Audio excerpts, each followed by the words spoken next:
Nag-start ako kay Batangas Premium ay 2021. Nag-reseller ako noong time na yun.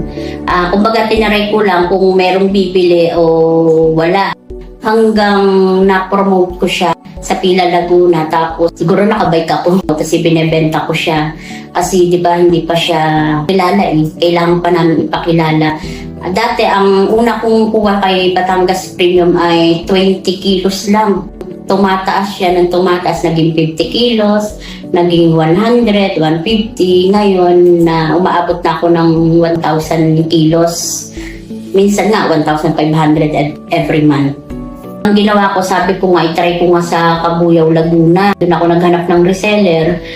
At yun nga, kasi sila mga nagtatrabaho sa factory, naghahanap sila ng extra income. Tapos hanggang kinuha ko na ang city distributor ng Cabuyao. Kasi nga doon ako nag-i-stay. Siyempre, nauubos ko agad siya ng weekly eh. Weekly ang nangyaring pag naubos yung product ko. Hanggang sinabi nila, try ko daw yung district. Gawin ko daw 3 bayan yung hawakan ko. Hanggang kinuha ko yung 3 bayan. Meron na rin kaming city distributor. Sabi ni Ma'am Weng, tsaka ni Sir Nico, sabi, Ate B, kaya mo na ba ang Laguna? Oh, kakayanin. Kasi yun naman talaga ang challenge na anuhin natin hanggang naibigay sa akin ang buong Laguna. At ngayon, syempre, nagpapasalamat ako sa kanila. Kasi kung hindi dahil sa kanila, wala ako dito sa kinalalagyan ko ngayon. At ang pinakang the best pa doon, hindi lang ako yung nakikinabang sa pinagpagurang ko, kundi pati yung kapatid ko, yung papa ko, yung kasi unang-una, yun naman talaga ang pinakang ko sa pamilya. Gusto kong sumuporta sa akin nung nag-i-start pa lang ako, talagang pinagpapasalamatan ko sila. At thank you sa lahat ng sumuporta. Ang Batangas Premium para sa family ko, unang-una, yun naman talaga ang pinakang ko sa pamilya.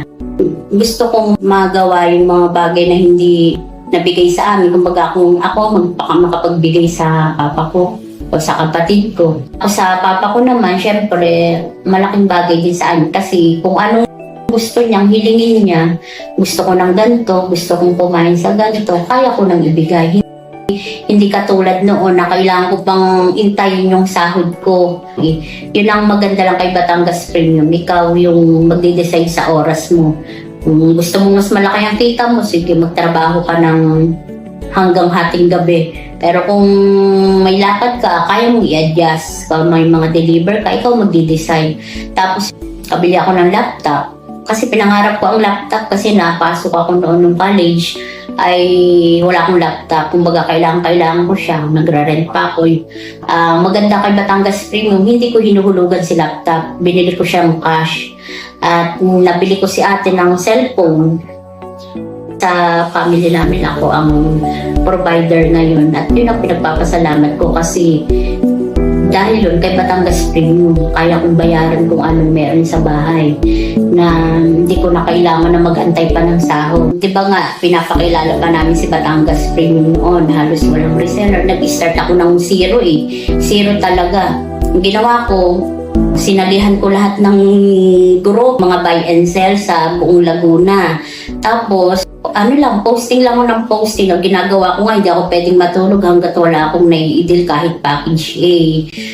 Yung mga nag-i-start pa lang ng Batangas Premium, syempre sa una, mahirap yan.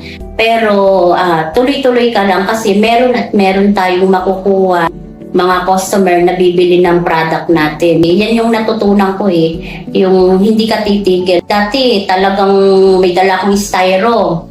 Binebenta ko talaga yan. Minsan nga, tinatawanan nila ako, niloloko nila ako ng magtitinda daw ako ng ice candy. Yung about naman sa mga naging achievement ko, unang-una kasi yung sa sarili ko. Yung self-confidence ko ngayon, mas malaki na ang iniangat. Maganda ngayon, nakaano kami ng gusto ni Papang lupa kasi may gagawin daw siya. Ay di, dahil kay Batangas Premium, nagkaroon kami ng lupa. Ginawa ko yung challenge para sa akin.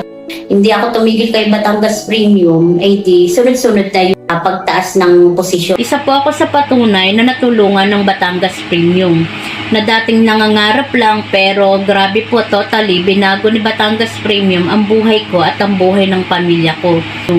Unang-una, naiangat ko ang sarili ko bilang tao na ngayon nararanasan ko kung paano irespeto. Pangalawa, achievement ko na freezer na ginagamit ko sa business ng Batangas Premium. At yung ate ko na ngayon may sariling motor at negosyo nang dahil kay Batangas Premium. Nakapag-travel na din po ako ng Boracay, Palawan, Bali, Indonesia at Malaysia. At very proud po ako at sobrang saya na sabihin po sa inyo yung dating wala pero ngayon dinadrive ko na yung sarili kong brand new Mitsubishi Mirage. Yan po ay katas ni Batangas Premium. Nag-umpisa lang po ako sa wala pero pinanghawakan ko lang po yung pangako ni Batangas Premium na totoo na kayang makapagpabago ng buhay ng maraming tao. At yes po, totoo at nangyari po yan sa akin ngayon. Nagtuloy-tuloy lang po ako nangarap, ginawa ko po ng masaya at ginusto si Batangas Premium. At eto na po ako ngayon. Sa tulong po ng ating mahal na CEO, Ma'am Wena Opeña at ang ating COO, Sir Nico J. Landicho, maraming salamat po sa suporta na ibinibigay niyo po sa aming mga distributor. Maraming salamat din po sa lahat ng nasasakupan ko sa Laguna, reseller, distributor at maging sa Quezon Province. Ang masasabi ko lang po sa ating lahat, patuloy lang po tayo mangarap, trabahuhin po natin si Batangas Premium, magtiwala po tayo sa Panginoon, magtiwala po tayo sa ating sarili, magtiwala po tayo sa kumpanya at magtiwala po tayo sa ating CEO at COO kasi po totoo na mababago po ang buhay nyo at ang buhay ng pamilya nyo. Muli, maraming salamat. I am Ruby Ann Patino, proud to be Batangas Premium Distributor of Laguna Province para sa kwentong Batangas Premium. Batangas Premium!